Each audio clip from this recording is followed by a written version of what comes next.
Hello' বন্ধুসকল, কি খবৰ? আশা কৰোঁ আপোনালোক ভালে আছে। মই আজি যাব ওলাইছোঁ উমানন্দ মন্দিৰলৈ। মই উমানন্দ মন্দিৰ দেখি পোৱা নাই সঁচাকৈ ক'বলৈ গ'লে, আৰু হঠাৎ মাহঁত যাব ওলাইছিল, মোৰ শাহুমা আৰু মোৰ মা আৰু ওচৰৰ খুৰীহঁতৰ লগত। সিহঁত যাব ওলাওঁতে মই বোলো ময়ো চাই লওঁ। এয়া ফেৰীত গৈছোঁ, এয়া পালোঁ আমি উমানন্দ মন্দিৰ। এয়া ভিতৰখিনি ইমান লাইন আছিল সিদিনাখন, বহুত দীঘলীয়া লাইন, এইটো দেখিছেনে? আৰু তাতে সিদিনাখন হৈছে সোমবাৰ কাৰণে বেছি ভিৰ হৈছে মানুহৰ। আৰু ইপিনে নৱৰাত্ৰিও চলি আছিলে, তাৰ কাৰণে দশমী আছিল সিদিনাখন, আৰু গৰম পৰিছিলে অকণমান।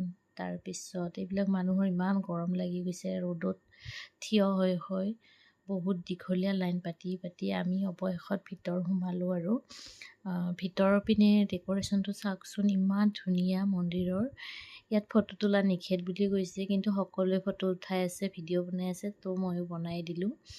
এয়া আমাৰ খুৰীহঁত, এয়া ভণ্টি, আমি মেইন মন্দিৰটোত সোমাই পিনে এইখিনি বাহিৰত আমি অকণমান থিয় হ'লোঁ।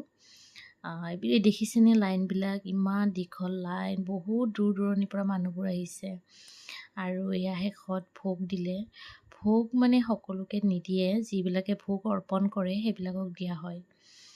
তাৰপিছত আমি ভোগ প্ৰসাদ খাই এনেকৈ বাহিৰত আহিলোঁ। পিছতো বহুত মানুহ আছিলে, আৰু অৱশেষত আমি ওলাই দিলোঁ, কাৰণ 5টাৰ পিছত ফেৰী নাই বুলি কৈছিল আমাক। যোৱাৰ সময়তে কৈছে টিকট কাটোতে যে 5টাৰ পিছত ফেৰী নাই, তাৰ আগতে আহি যাব লাগিব। তো আমি 4টা 4:30 মানৰ ভিতৰত ওলাই দিলোঁ। আৰু এই চিৰিটোত যে এইখিনি লোকেশ্যনখিনি ইমান ধুনীয়া লাগিছে গাইজ, চাওকচোন, নদীটোৰ কাষতে, ব্ৰহ্মপুত্ৰ নদীটোৰ কাষতে এনেকৈ। আৰু আমাৰ মা মই এনেকৈ ফটো উঠি ল'লোঁ 2 কপিমান।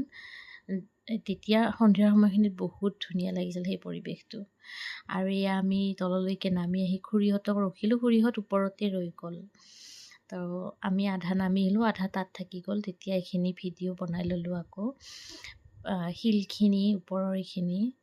আৰু এয়া ৰ'পৱে চাওকচোন, ইমান যে মোৰ উঠিব মন যায়, কিন্তু ভয় লাগে ৰ'পৱেত উঠিবৰ কাৰণে। তথাপিতো ফিউচাৰত ট্ৰাই কৰি চাম এবাৰ। আৰু এয়া সূৰ্যটো শেষত ডুবু হৈছে। এইখিনি দৃশ্য যে মোৰ বিৰাট ভাল লাগে। আৰু এয়া 1 কপি ফটো তুলি লৈছোঁ। বাই, লাইক কৰিব।